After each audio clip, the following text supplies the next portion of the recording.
Well, welcome everyone. The Camera Club of Brevard is kind of exciting that this is the first Camera Club of Brevard webinar that we've ever hosted, to my knowledge anyway. So I think that's great. I'm certainly sorry we couldn't meet in person, but I'm grateful for all this technology we have to stay connected with one another. Bear with us as we navigate this Zoom meeting. This is kind of the first for all of us here, and hopefully we can get through this tonight. I want to thank the Camera Club of Brevard board for keeping a few activities going during these interesting times, to say the least. And I hope everybody stays healthy and happy while we're stuck at home. So let's get started.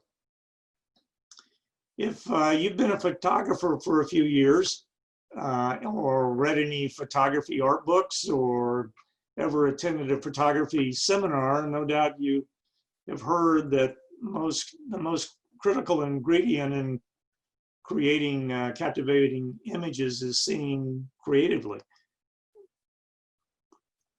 It's not about the camera you own. The problem is that it takes some practice to develop your creative vision. And what exactly should we look for when we're practicing? How can we improve our ability to see that extraordinary photograph in some ordinary scene? And I hope to share a few practical ideas with you tonight.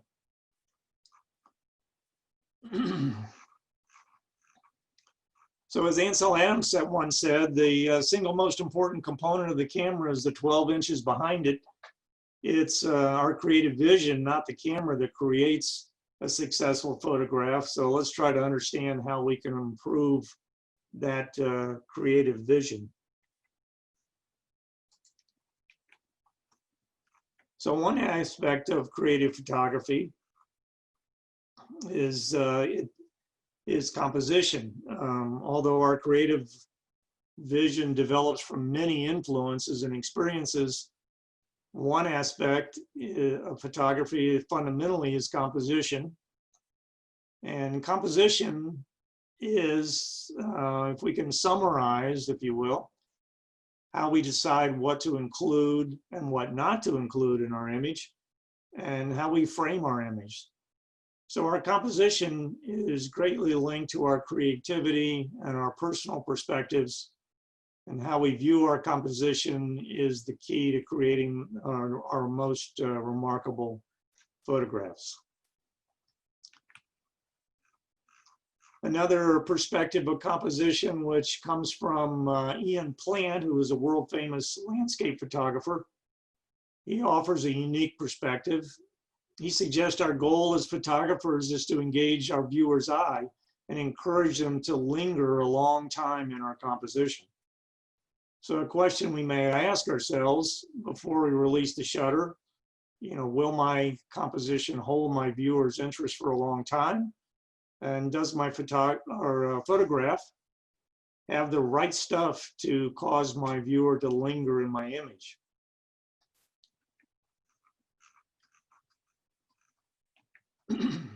So with these ideas about composition in mind, let's break down a few key components of composition in a way that can be easily applied to our photography. In tonight's webinar, we will begin with the rule of thirds. Hopefully in future webinars, I plan to cover negative space, frames, lines, and shapes.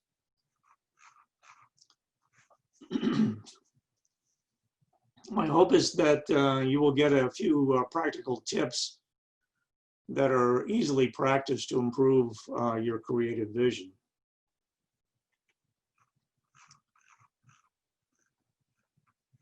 So we're about to unpack what has been described as the first rule of composition, and possibly the most talked about compositional tool.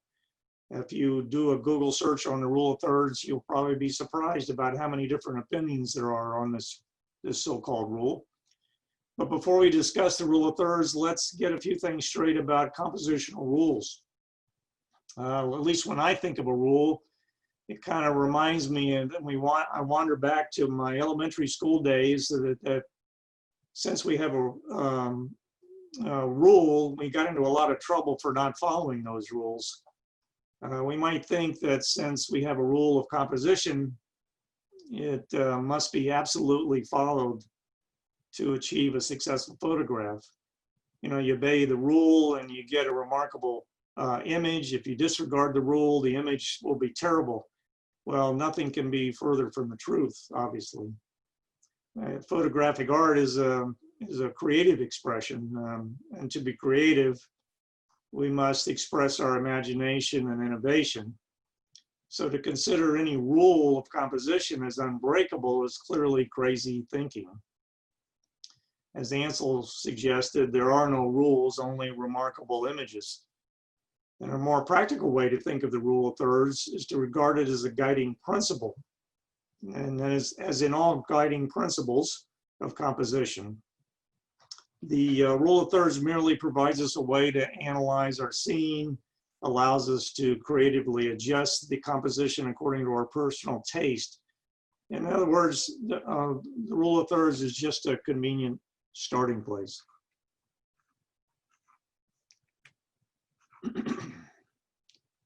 So what exactly is the rule of thirds and how can we practically use it? Most of us on this call are probably very familiar with the rule of thirds. However, let's revisit the definition a little bit. The rule of thirds is a compositional design principle that allows us to achieve balance and interest by suggesting we position important elements in certain areas within our frame. We do this by subdividing the frame into thirds, vertically and horizontally. Excuse me. We can envision a tic-tac-toe grid overlaying our image. And you can see by this image, there are 4 unique power points where the green dots are and where the 2 lines intersect. The rule of thirds suggests the power points offer the strongest focal interest within the frame, and the imaginary vertical and horizontal lines are the second strongest focal points within the image composition.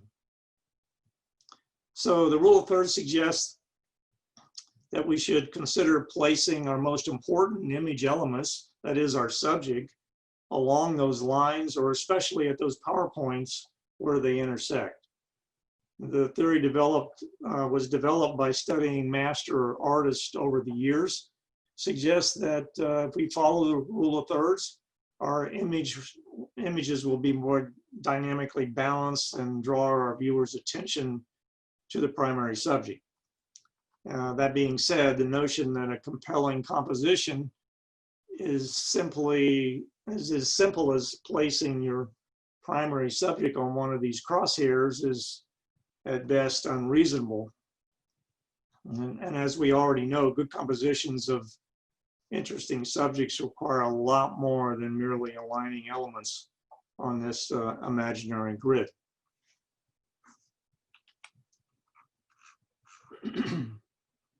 Although you will find all sorts of reasons why the rule of thirds works well in composition, and many from a lot of reliable sources, the power of the rule of thirds probably comes from 2 very important things.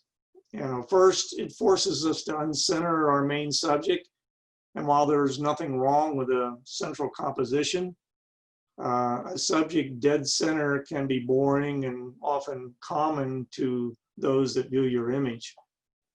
So composing our subject a little off center can add energy and interest to our images. And the rule of thirds encourages us to make our images stand out from many beginner shots that are center weighted and become more like snapshots.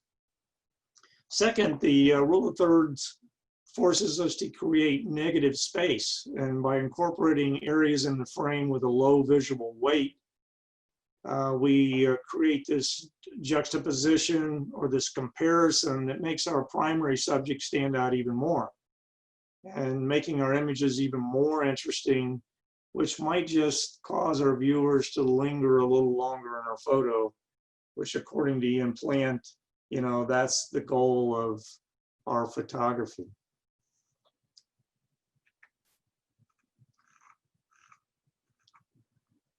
So before I go on, are there any questions we've covered so far that somebody wants to ask? You can go through the chat window there in order to do that. So far, I don't see any questions.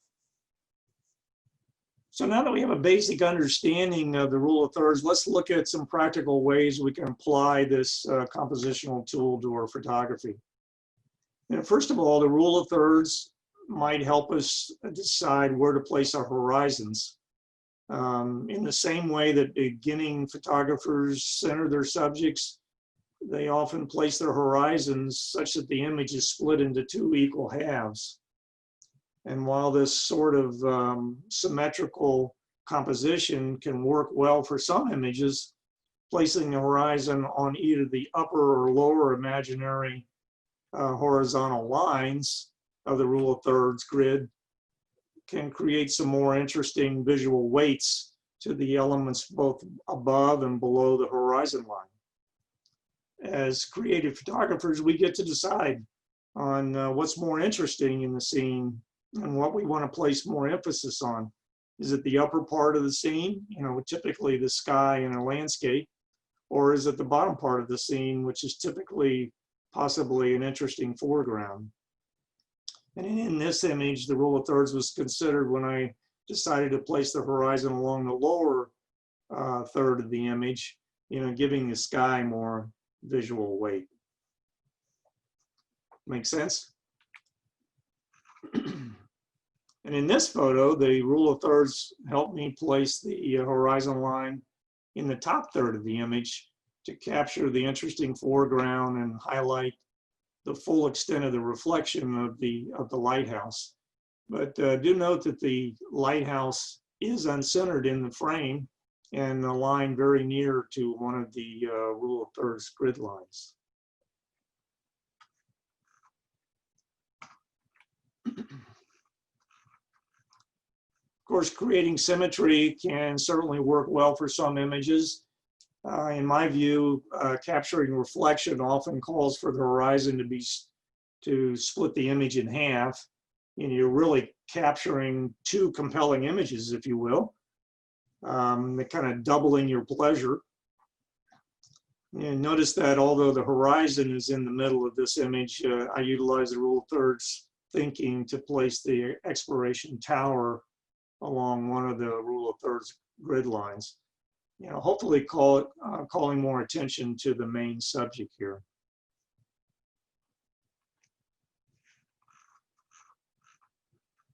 Photographing visual subjects, such as a standing person or a tall building in the middle of the frame, can cut the image in half, which sometimes creates one of those beginner snapshots that can be a little boring and stagnant.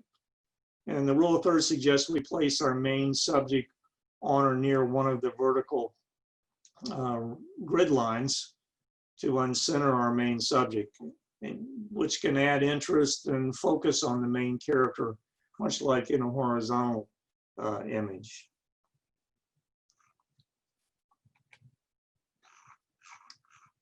This sort of thinking works for portraits too that are oriented vertically.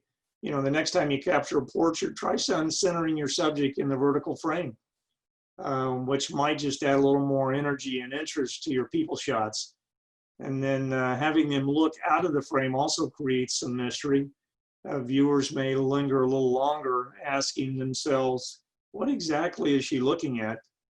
And why is she smiling so? I think she was looking at the sunrise here when we took this photo.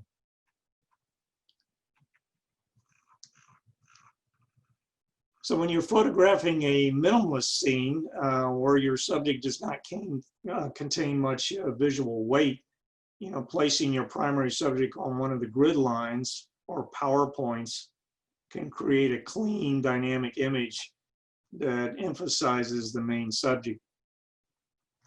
Using the rule of thirds in this way creates negative space or Some authors may call this accentuating space, which makes our main character stand out even more. But creating this accentuating space also helps tell the story in a more meaningful way, gives a whole lot more view of the environment.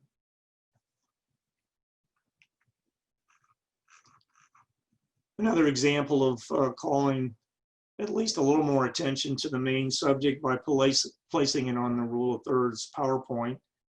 Although the size of the shell compared to the others may attract a viewer's attention, it can easily get lost in this scene. So placing it on a PowerPoint gives it a good chance of easily being recognized by viewers, while the accentuating space here tells a little more of the story, conveying more about the where and when that people often have about this, a story.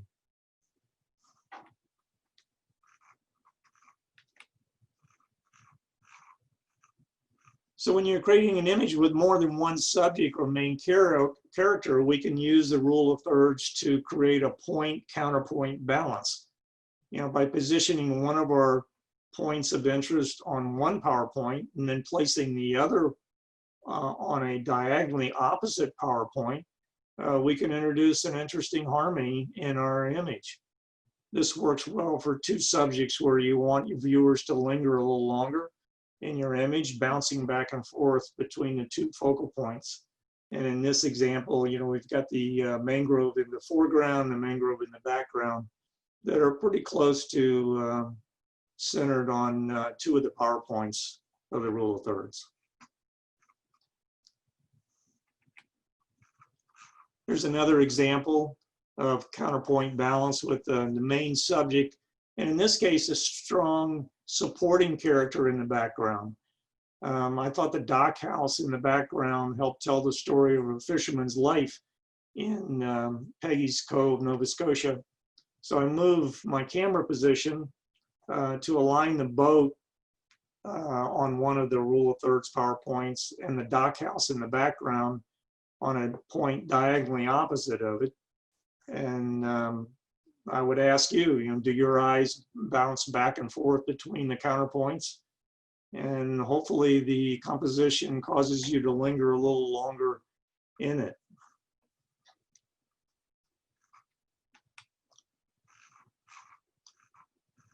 We can certainly use the rule of thirds when photographing people or animals too. We humans are always drawn to looking into a person's eyes. And depending on how close we are to our subject, it certainly makes sense to compose either the person's eye or their face in one of the rule of thirds PowerPoints.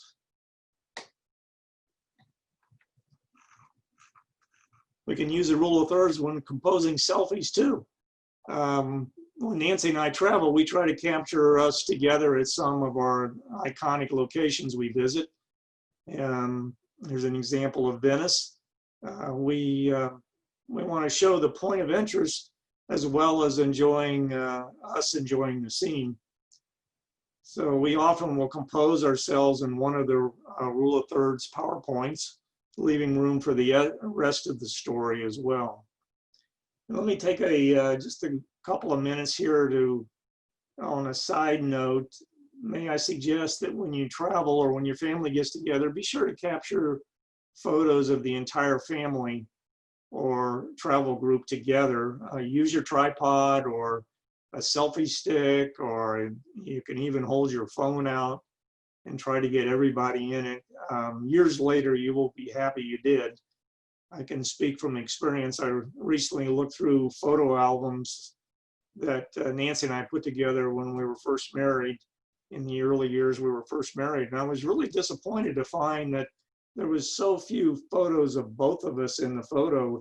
There was plenty of pictures of Nancy, me taking a picture of Nancy, she was taking a picture of me, but there was so few photos with us together. I don't know why we didn't hand the camera to someone else more often. And in those days, I don't think we knew what a selfie stick was, but today there should be no excuse. We got to get ourselves in the photo and capture those images. And feel free to print them too. They're your family will enjoy the printed copy in years to come. So when photographing a group of people, the rule of thirds can be used as an imaginary guide to frame your group where their eyes are just above or right at the top rule of thirds line. And this line of thinking helps us to fill the frame with our subject. You know, I ran into this couple at a Photoshop convention. This guy insisted he was Tom Cruise. I didn't believe it, but I took his and his girlfriend's photo anyway. But using the rule of thirds, we were able to fill the frame with our subject. Of course, centered vertical portraits often produce great results, but we can still use the rule of thirds, just like we did in groups, as an imaginary guide to frame the portrait where the person's eyes are at or just above the top rule of thirds grid lines. Again, this helps us fill the frame with our main character.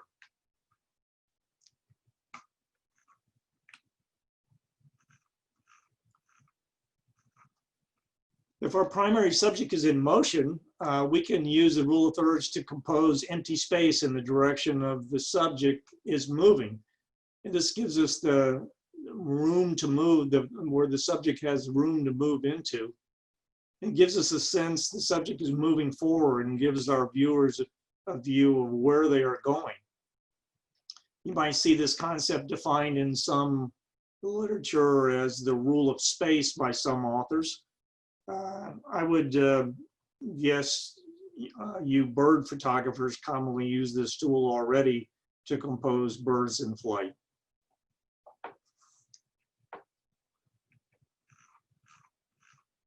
You can add even more dynamics and even a greater sense of motion by composing your moving subject and the room to move into along a diagonal across the frame at or near PowerPoints diagonally opposite one another, as can be seen in this image.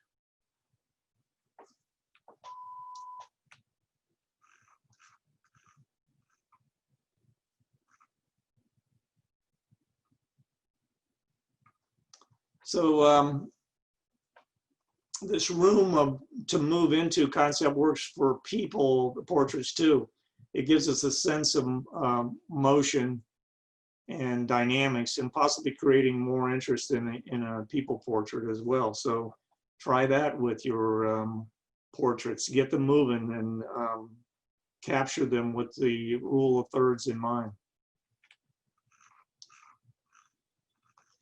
If you're shooting abstract subjects, which are made up primarily of patterns or colors or lines or textures, you can guide your viewers to the focal points you want them to focus on by using the rule of thirds. You know, you can play with the placing the key elements of your abstract on one of the grid lines or one of the PowerPoints. In this case, the vanishing point was placed on one of the rule of thirds PowerPoints here to emphasize the implied depth of the image.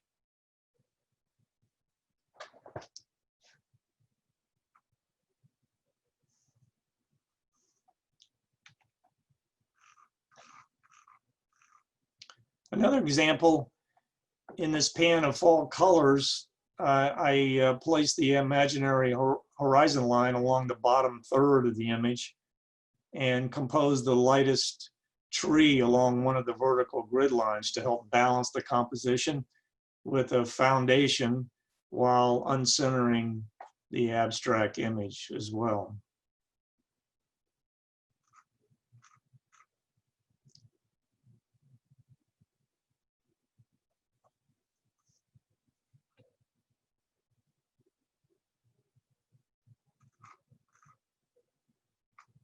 I'm going to stop for a question here.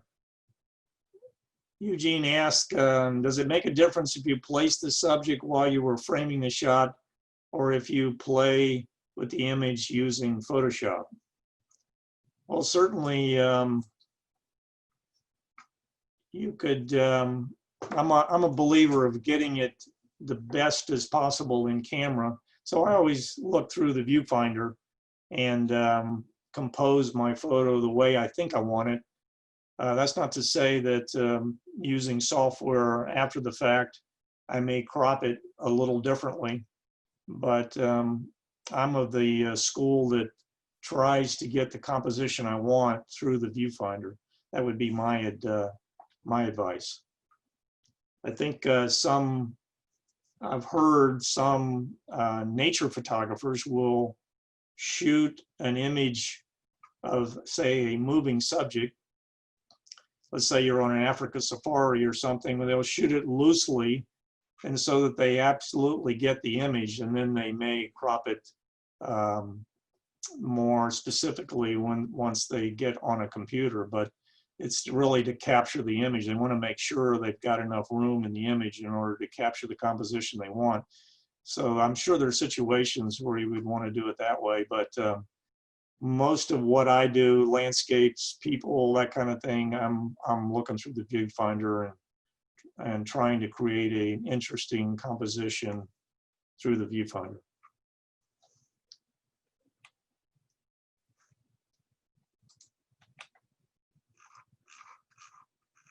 So even if you're shooting subjects that are not so abstract, but are still made up primarily of patterns and lines, and you can help guide your viewers to the focal points you want them to focus on by using the rule of thirds.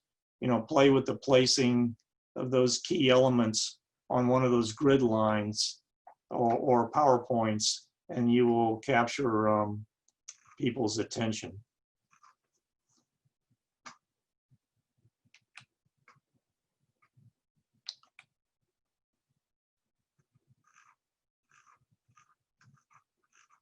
In closing, we have reviewed several ways we can practically use the rule of thirds in our compositions to create more interesting images. No matter how you go about using the rule of thirds to your advantage, there are probably two important questions you may want to ask before you compose. The first one, what is your main subject of the image you're trying to capture, and what is it that I want to call attention to?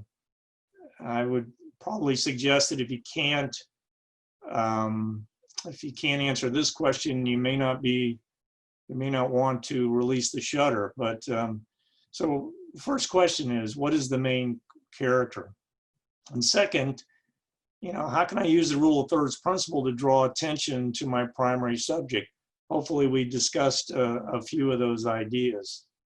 And obviously the rule of thirds is only one of many valuable composition tools we can use to make our remarkable images. And stay tuned for some future webinars where we'll go over some more compositional components. But if we decide to use the rule of thirds, key elements are placed on or near those grid lines or those rule of thirds PowerPoints. And at the very least, this provides us a starting composition where we can creatively explore alternatives that will result in our best creative composition.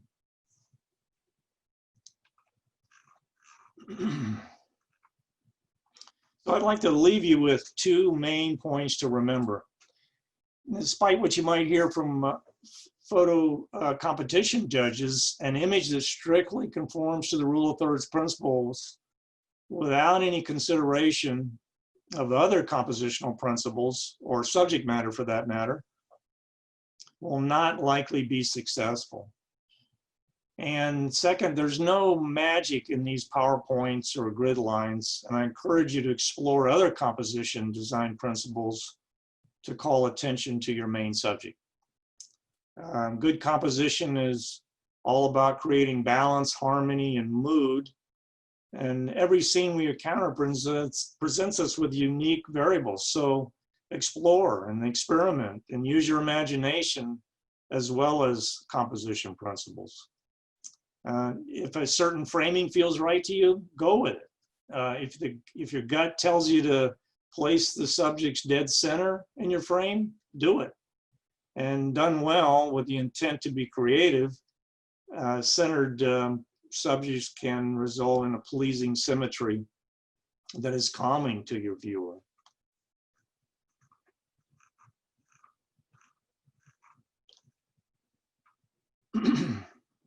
So let me run by a couple of these questions here. Do you use the golden triangle when composing or cropping? That is another compositional guide. There are several compositional guides you can get into. I have sometimes thought about the golden triangle, and we're not going to go through that tonight, but people can certainly Google that and understand what it is. Especially on diagonal subjects, the golden triangle works well. The golden triangle is based on the golden mean, and I do use that quite often. The golden mean is very similar to the rule of thirds. It is based on roughly a grid line that is 3/8 and 5/8 across both vertical and horizontal of your image frame. In other words, it moves your subject matter, your PowerPoints in a little bit, and you can also Google that and understand it. If you have Lightroom, you can see all of these different compositional guides, including Fibonacci circle and the ones we've just described. You can hold down your, I believe it's the Alt key, and hit the letter O when you're in the crop tool, and it will change the different compositional grids and guides for you, and you can run through the different ones that are available in Lightroom. And there's several of them available in Lightroom, including the golden triangle, and what's known as the golden triangle, the golden mean, and the rule of thirds, and the Fibonacci circle.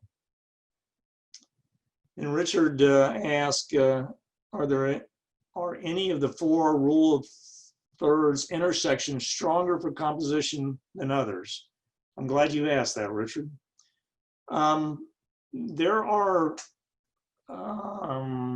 authors, and I have personally seen photo composition judges who believe that with a whole lot of intensity. They believe they will actually mark them off where the lower left is, I believe it's the lower left is 1, the upper left is 2, the upper right is 3, and the lower right is number 4, and that is the order by which they are the strongest. And that may make some sense because we read left to right in English languages. If you go to China, they might feel the opposite because they read right to left. They might feel those on the lower right would be a stronger compositional guide. But I'm of the view that any one of those points, and it really depends on other creative elements and other creative guidelines that you're utilizing in order to create an interesting composition. I don't think it's, at least my own personal view, I don't think that we should worry so much about which PowerPoint we're on, although there are others and authors who will tell you that there are some priorities on those PowerPoints. So good question, I'm glad you asked that.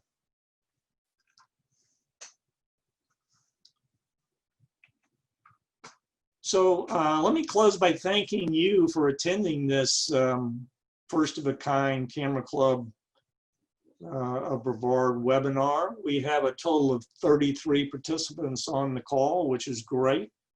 I hope you picked up a couple of tips on how you can apply the rule of thirds to your own creative photography.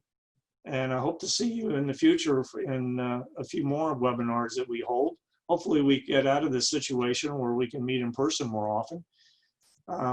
But most importantly, keep shooting, and may only the most remarkable photos be yours. And please give us your feedback.